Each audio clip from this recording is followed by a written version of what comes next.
Good morning, everyone. Good morning, Mr. Dondero. We are learning about another rhetorical device having to do with organization today. And that rhetorical device is Enumeratio. Whoa. Oh. Yes. Oh. And that is how you pronounce it. I looked it up. Yes. Do you have an objection on enumeratio? No, it's not Enumeratio. That's what I thought. It is Enumeratio. So, enumeratio is the act of supplying a list of details about something. You have all these fancy terms for everyday things, right? It does sound so simple. For example, I went to the mall, the park, the river, the salon, and finally home. That would be enumeratio. That's as simple as it can get. It can get much more complex and in-depth than that. And you would use it for a few different things when you are writing. And we will get into those in the next slide. We ready to move on? No. Okay.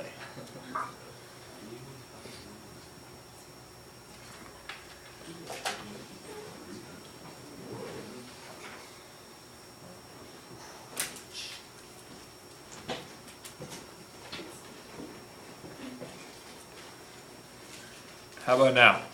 No. Yeah. Almost. Okay.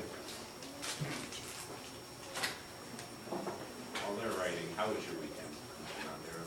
It was great. That's great. Thanks. Okay, now we're good, yes? Awesome. So, some uses of enumeratio. You already know it's used to help organize, but it can be used structurally, part of that organization, to expand on a central idea. So you can take an idea, and then you might want to list some other aspects of that idea using enumeratio.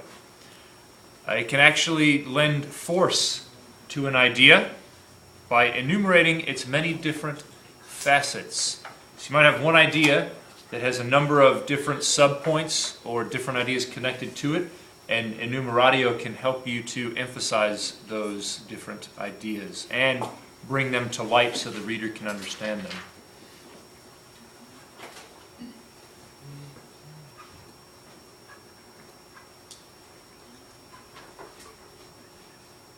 Questions so far?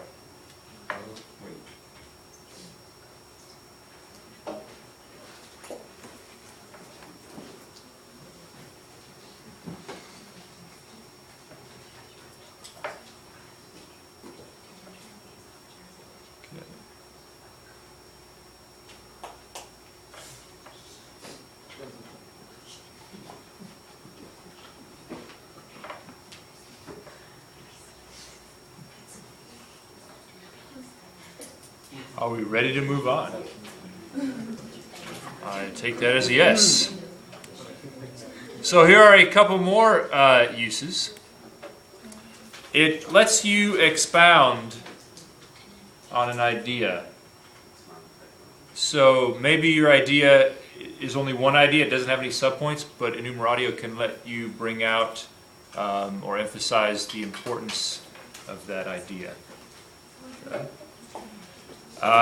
It is often used in conjunction with hypophora to ask a question which involves numerous details, and then you list them as the answers. You remember hypophora is when you ask a question and answer it?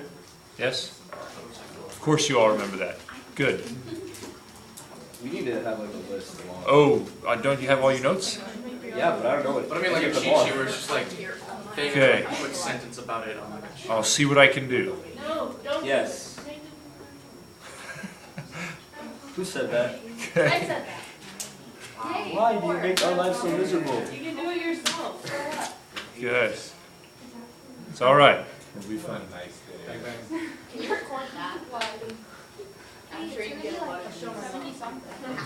It's not all about views, it's about learning. I don't care how many views I have on here, as long as whoever watches it learns something. Everyone's just so nice. So caring. And I think even if I did have like millions and billions of views, all the money would go to the district anyway, since it's their YouTube page, so. Oh well. That's not a very plausible way. All right. Are we ready to move on? I'll take that as a yes. And here we are on slide number 4.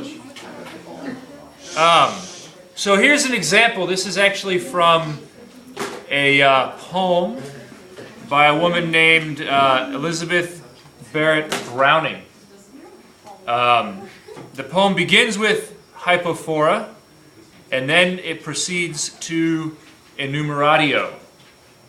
Okay, and the poem begins, "How do I love thee?"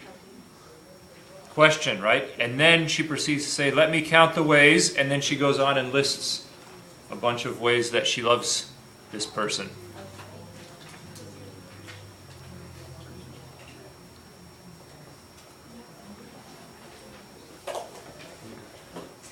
So you might say, how many reasons are there that we should have an open campus?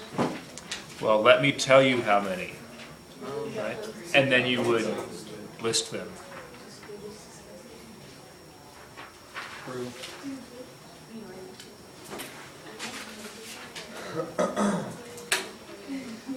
We should watch Yes. the schoolhouse. At one rhetorical device where you kind of say, as previously stated, or I'm Why going don't to we schoolhouse explain. talk about like It is kind of, yes. rhetorical devices? Except in this case, you're listing a bunch of things rather than just one. Do Yeah. it. We should write the lyrics. We ready? Exactly. Awesome. All right. Like, Why should we use enumeratio? because. Well, that's a good question. Let me tell you why. Let me tell you why. One reason we might use it is that by spending time to point out the details, we are actually emphasizing the importance of the main idea, because we're saying this has so many details, this idea is so important, it has so many details, I have to actually list the details specifically. That's how important this is. Okay? That's one way, or one reason why we use it. Okay? Another reason is to lend force and provide a functional way of explaining your idea in greater depth. So you might have an idea such as we should have an open campus, and you want to make the impact of that idea greater. So you might list all of the great depth that is involved in having an open campus and all the psychological effects that it would have on students and teachers and parents and the monetary effects on businesses and all of these sort of sub-points that come up with the idea of an open campus. Lots of people want an open campus. I don't think it's going to happen though. I don't understand why not. It's more of a legal thing, like if something happens. Too many people would need to be spoken out there. And then you're not at school, it's liable and it's like taking up a lot of stuff.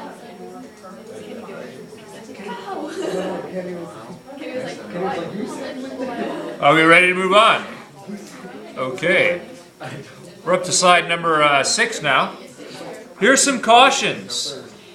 As with most of the rhetorical devices that we have looked at, Hey guys, quiet down. Whoa. don't overuse it.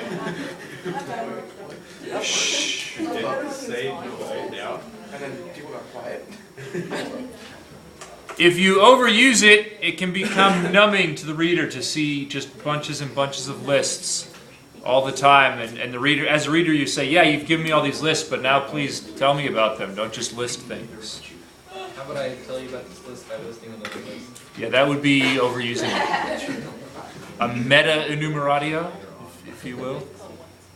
No. Meta-enumeratio? Like metacognition? Like, No? So clever. Thinking about the act of thinking?